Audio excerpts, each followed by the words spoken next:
Hello friends, જો ચોમાસું આવતું હોય અને આપણને કંઈક ખાવાનું મન થતું હોય ને થોડી વારે આપણને ભૂખ લાગતી હોય છે, પણ આ જે નાસ્તો છે એ આજે આપણે બનાવીશું. ફક્ત છીણેલા બટાકામાં સાબુદાણા એકવાર નાખીને આપણે બનાવીશું, એ પણ વડા. અને આ જે છે આપણે કોઈ પણ તમે જો ભજીયા કે વડા કે કંઈ બનાવતા હોય તો પણ તમે ભૂલી જાઓ ને ફક્ત તમે 5 જ મિનિટની અંદર આને તમે બનાવી. અને જો સાબુદાણા પલાળેલા હોય ને તો આપણે અગાઉ પલાળી દીધા હોય થોડા ઘણા, અને જો સાબુદાણા છીણેલા બટાકામાં નાખીને જો આ રેસીપી એકવાર બનાવી તો તમે કોઈ પણ ભજીયા કે હોય એ તમે ભૂલી જાઓ. અને ખાવાની તો એટલી મજા આવે છે, અને પાછા પચવામાં પણ હલકા અને વિટામિનથી પણ ભરપૂર. તો આને પણ તમે જો ઉપવાસ હોય તો ઉપવાસમાં પણ તમે આને બનાવીને ખાઈ શકો. પણ ઉપવાસમાં ખાતા હોય ત્યારે આપણે સૂજી કે રવો આપણે નથી નાખવાનું, પણ અહીંયા અત્યારે આપણે સૂજી 2-3 ચમચી જેટલી લઈ લીધી છે થોડું બાઇન્ડિંગ માટે. અને સાથે મસાલામાં આપણે લઈ લઈશું વેજીટેબલમાં ડુંગળી લઈ લઈશું, અને થોડા આપણે 2 લીલા મરચાં કાપેલા છે, અને બહુ જ ઓછા ઇન્ગ્રેડિયન્ટથી આપણે બનાવીશું. અને અહીંયા આપણે ધાણા જીરું પાવડર લઈ લીધું છે. તમારા મસાલા કોઈ પણ તમે ઉમેરી શકો છો, પણ અહીંયા અત્યારે હું સૂકા મસાલામાં ધાણા જીરું પાવડર, લાલ મરચું પાવડર, સાથે થોડું આપણે સ્વાદ અનુસાર મીઠું. હવે આ બધા મસાલા ઉમેરીને સાથે ધાણા આપણે ઘણા બધા એવા ઉમેરી દઈશું. અને ધાણા તો જો કંઈ પણ તમે ના ઉમેર્યું અને ધાણા હોય ને તો તમારે કોઈ મસાલાની જરૂર જ નથી, એટલે એટલો ટેસ્ટ આવે છે. તો ચાલો હવે આપણે શું છે કે આને આપણે મિક્સ કરી દેવાનું છે. એકવાર જો આ રીતે સાબુદાણાની તમે આ રેસીપી બનાવી લીધી, અને જો તમે આ રીતે જે આપણે ઉમેરેલું છે, આપણે જે સૂજીની જગ્યાએ તમારે કોઈ રાજગરાનો લોટ છે, કોઈ સિંગોડાનો લોટ તમે ઉમેરીને આ રીતે તમે ફરાળી વડા બનાવી શકો છો. તો અત્યારે તમે આપણને અહીંયા થોડું આપણને એવું લાગે છે કે ચાલો થોડું બાઇન્ડિંગ ઓછું છે, તો હું અત્યારે આપણે થોડો લોટ ઉમેરીશું. લોટ એટલે કે કયો લોટ ઉમેર, તમે કોઈ પણ ચણાનો પણ લઈ શકો, તમે કોઈ પણ લોટ તમે લઈ શકો. પણ સાથે અહીંયા આપણે લીધો છે થોડો ઘઉંનો લોટ લીધો છે. ઘઉંના લોટની એક તો આપણે હેલ્ધી પણ બનશે અને વિટામિનથી ભરપૂર પણ બનશે, અને ખાવાની પણ ખૂબ મજા આવે છે, અને બધા જ તમને આની અંદર સ્વાદ તમને મળી જાય. અને જો વધારે લોટ નહીં નાખવાનો, નહીં તો શું છે કે રોટલીઓ બની જાય. આપણે થોડું બાઇન્ડિંગ આવે કે થોડું આપણે લાગે કે આપણે વડા કે કંઈ પણ જો બનાવતા હોય ટીકી કે એ આપણે બનતી હોય એ રીતે આપણે એને અંદર ઉમેરી શકીએ. તમે ચણાનો પણ ઉમેરી શકો, અને ફરાળી બનાવતા હોય તો તમે રાજગરાનો છે, સિંગોડાનો છે, કે કોઈ પણ તમે લોટ કે તમે અંદર લઈ શકો છો.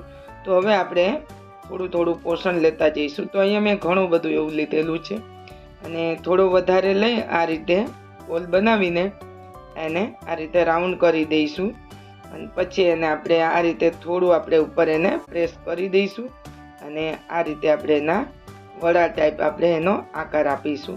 તો છે ને ઘરમાં, અને હું જે કંઈ તમને મારી રેસિપીમાં તમને જે ઘરના મસાલાથી જ તમને હું બનાવીને બતાવીશ. કોઈ પણ આપણો બહારથી તમારે મસાલા લાવવાની જરૂર નથી, અને મારી રેસિપીમાં તમને એકદમ ઇઝી રેસિપી અને ફક્ત ઘરમાં રહેલા મસાલામાંથી જ જોવા મળશે, અને આને તમે બનાવીને ખાઈ શકો છો. આ રીતે હવે આપણે તેલ ગરમ કરવા પણ મૂકી દીધું છે. તેલ ગરમ થાય એટલે આપણે એમાં જેટલા આવે એટલા આપણે આ રીતે મૂકી દઈશું. તો છે ને એકદમ ઇઝી આપણે બનાવવા, અને ફક્ત ઘરમાં રહેલી વસ્તુમાંથી. તો આને તમે બનાવી, અને ચોમાસાની સિઝનમાં તમને જો કંઈ ભજીયા કે કંઈ પણ તળેલું ખાવાનું મન થતું હોય તો તમે આ રીતે બનાવીને ખાઈ શકો છો. તો આને તમે ચટણી સાથે ખાઈ શકો, કે કોઈ પણ લીલા મરચાં સાથે, ડુંગળી સાથે. તો હવે આપણે આને તળીને ફ્રાય થઈ ગયા છે, જોઈ શકો છો.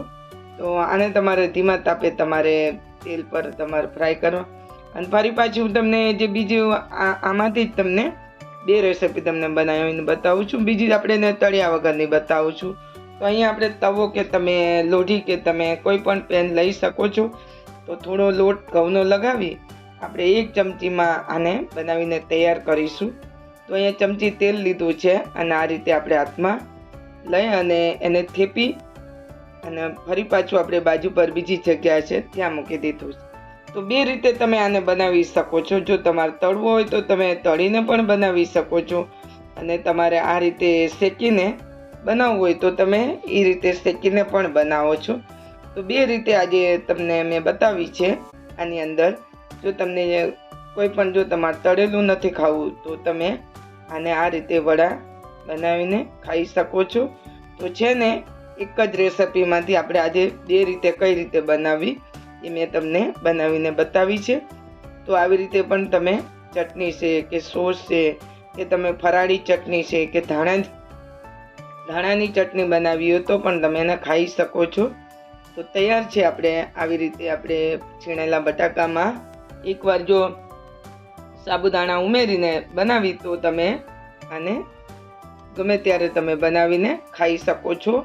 અને જો ચોમાસામાં ક્યાંય આપણા ઘરમાં કંઈ વસ્તુ ના હોય કે ચણાનો લોટ ના હોય કે મેથી ના હોય કે કાંઈ પણ ના હોય તો તમે આ રીતે બનાવીને ખાઈ શકો છો. તો તૈયાર છે આપણા છીણેલા બટાકામાં સાબુદાણા ઉમેરીને આ રેસિપી. જો એકવાર ન બનાવી હોય તો આ રીતે બનાવજો મિત્રો. તો આશા રાખું છું કે તમને આ રેસિપી જરૂર પસંદ આવી હશે. તો મિત્રો પસંદ આવી હોય તો એક લાઈક આપી દેજો, લાઈક અને શેર કરજો.